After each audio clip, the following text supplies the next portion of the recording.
2020년 12월 30일 하나님의 말씀입니다.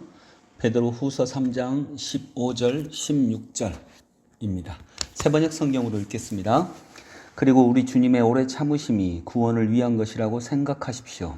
그것은 우리의 사랑하는 형제 바울이 자기가 받은 지혜를 따라서 여러분에게 편지한 바와 같습니다.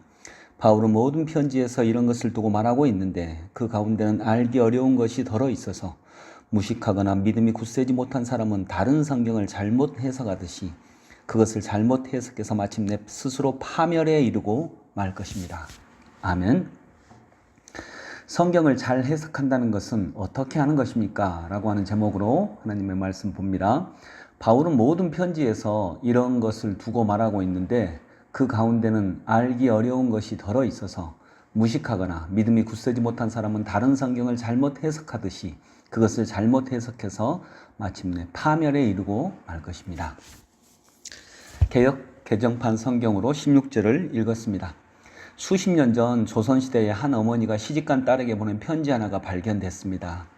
저는 이 기사를 신문에서 읽었는데 역사에 관심이 있어서 어떤 내용인지 궁금했습니다.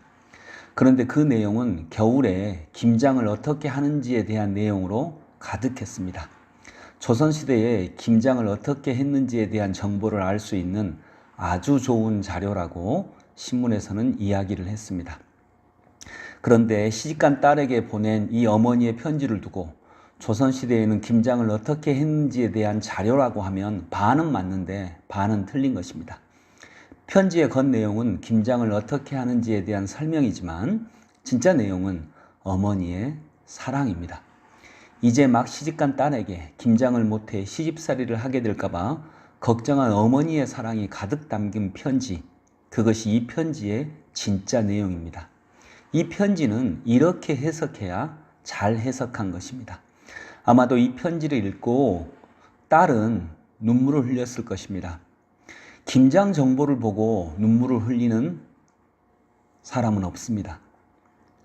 이 딸은 이 김장 정보가 가득한 이 편지를 보고 어머니의 사랑을 읽은 것입니다. 그래서 편지를 가장 잘 해석하는 방법은 그 편지를 받은 사람의 입장에서 해석하는 것입니다. 코로나 연말 또 쏟아지는 여러 가지의 목회 일들 또 여러 가지 개인적 어려움이 많은 한 해였습니다.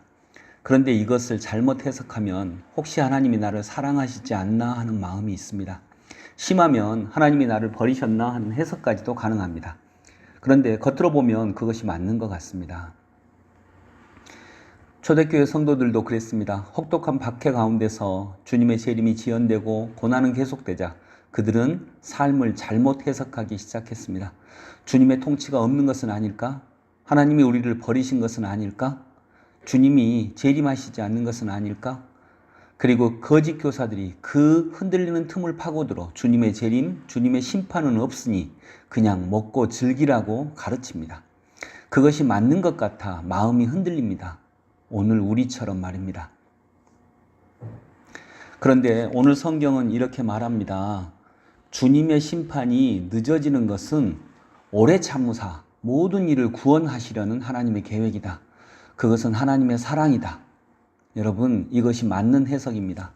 그러니 잘못된 해석에 빠져 멸망당하지 않도록 주의하라는 오늘의 말씀에 귀를 기울이는 저희들이 될 수 있기를 원합니다. 만일 아까 말한 조선시대의 편지를 어머니가 아니라 김장을 가르쳐준 선생님이 보낸 것이라면 그것은 정말 김장 정보를 전하는 데 목적이 있을 것입니다. 그러나 김장 선생님이 아니라 어머니가 보낸 것이라면 그것은 사랑입니다. 똑같은 내용이어도 어머니가 보낸 편지는 사랑이 숨겨져 있습니다. 성경은 누가 보냈습니까? 아버지가 보낸 것입니다. 그렇다면 성경의 기본 마음도 사랑입니다. 삶은 누가 주신 것입니까? 하나님 아버지가 주신 것입니다. 그렇다면 성경과 삶의 기본 기초도 결국 사랑입니다.